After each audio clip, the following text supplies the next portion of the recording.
There are moments in life when you walk into a room and you can feel it shift. Nobody has said a word yet, but the energy changes. Conversations tighten, eyes linger a little longer, smiles feel forced, and you wonder, what did I do?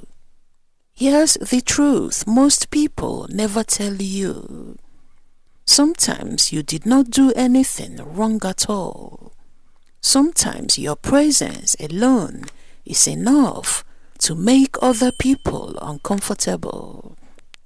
Not because you are arrogant, not because you are loud, not because you are trying to prove anything, but because the light you carry exposes what others have been trying to hide from themselves. This video is for the ones who keep their head down, mind their business, and still get targeted. For the ones who walk in love, truth, and purpose, and somehow attract criticism, bullying, or quiet resentment. If that's been your experience, listen closely. What you are facing isn't random. It's spiritual, emotional, and deeply human. Your light did not create their demons, it revealed them. Light does not ask for permission to shine.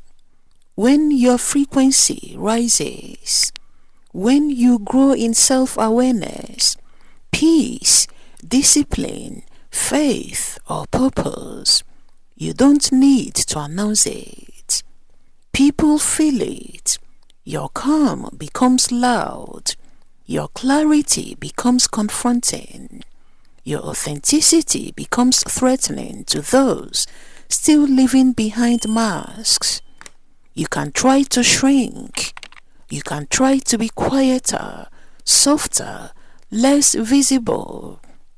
But real light does not dim on command.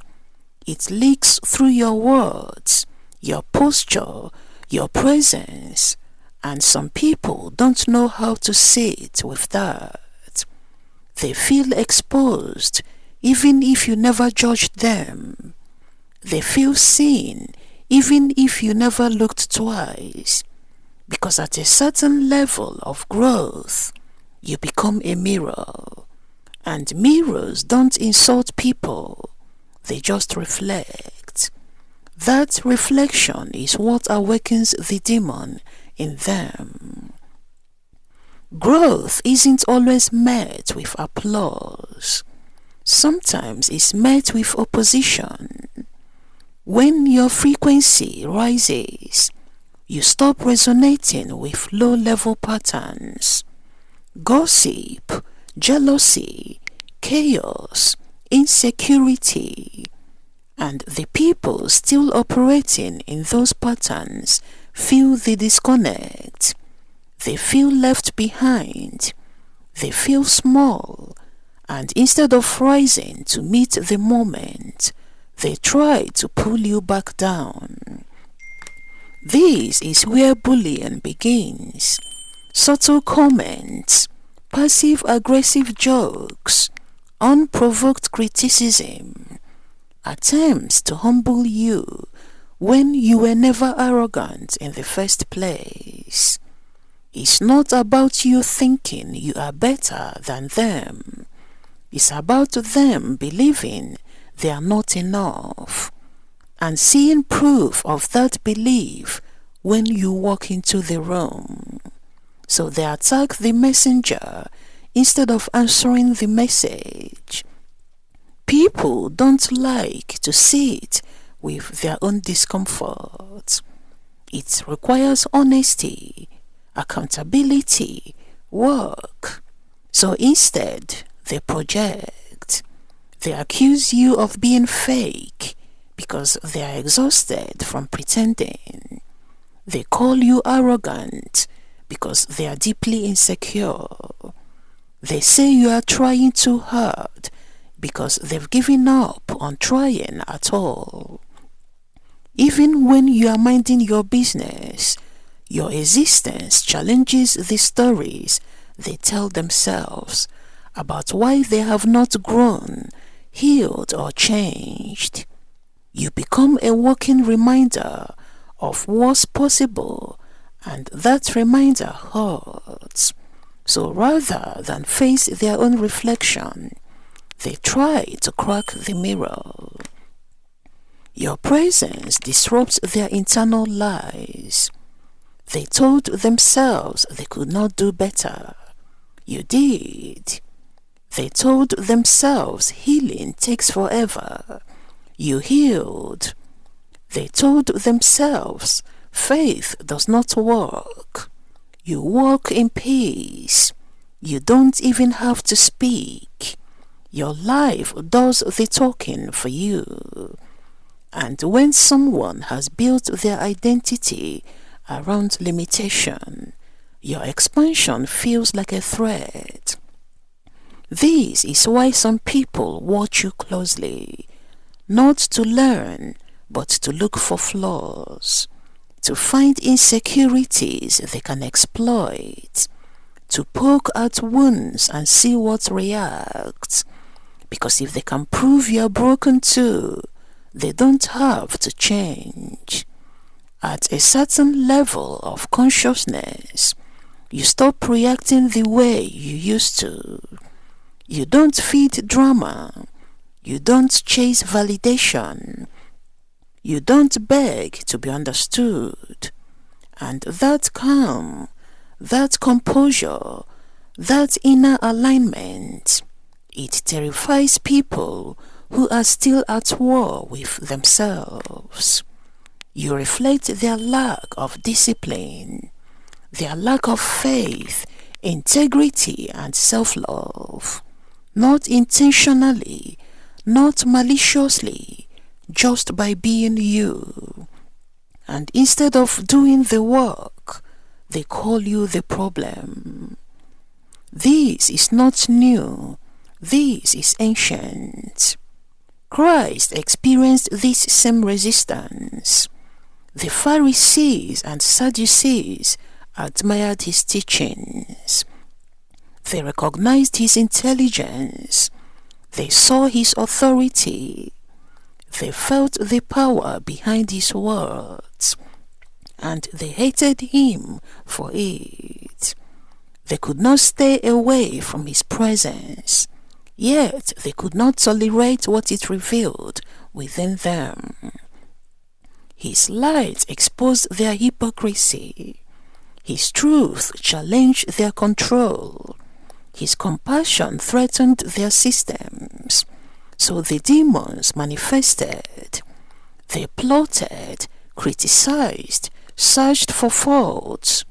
They tried to silence him, not because he was wrong, but because he was right. Christ never softened the truth to make others comfortable. He continued to preach, to heal, and to serve. He did not shrink to fit into broken systems. He did not apologize for his purpose. He did not explain himself to those committed to misunderstanding him. And that is the lesson. If even Christ, perfect in love, was attacked for his light, why do you think your light would go unchallenged? Resistance is not a sign you are doing something wrong. Sometimes it's confirmation you are doing exactly what you were called to do. When you dim your light to fit in, you betray yourself. You silence your intuition. You shrink your gifts. You abandon your calling to keep the peace. But peace built on self-erasure is not peace. It's slow spiritual death. The world does not need less light. It needs braver light. People who choose integrity over approval, purpose over popularity, truth over comfort. Standing in your light does not mean becoming cold or cruel. You don't have to fight back. You don't have to prove anything. You don't have to explain your growth to people who benefit from your stagnation. Stay loving, grounded, and focused. Let your consistency speak. Let your peace be your defense. Let your life be your testimony. The same light that exposes demons also heals those who are ready. Some people resist you because they are scared, wounded, and some because they don't know yet who they are. Your job is not to save them. Your job is to remain faithful to who you are becoming. Those meant to grow with you will rise. They will listen and they will reveal themselves. If your presence brings out demons in others, it doesn't mean you are dangerous. It means you are powerful. It means you are walking in truth. It means your frequency has shifted and your light is working. Don't apologize for it. Don't hide it or water it down. The world does not need you to be smaller. It needs you to be whole. And remember, light was never meant to be comfortable. It was meant to reveal, to heal, and to lead the way forward. So stand tall, stay humble, keep shining, and let the light do the rest. Thank you for watching, and may God bless you.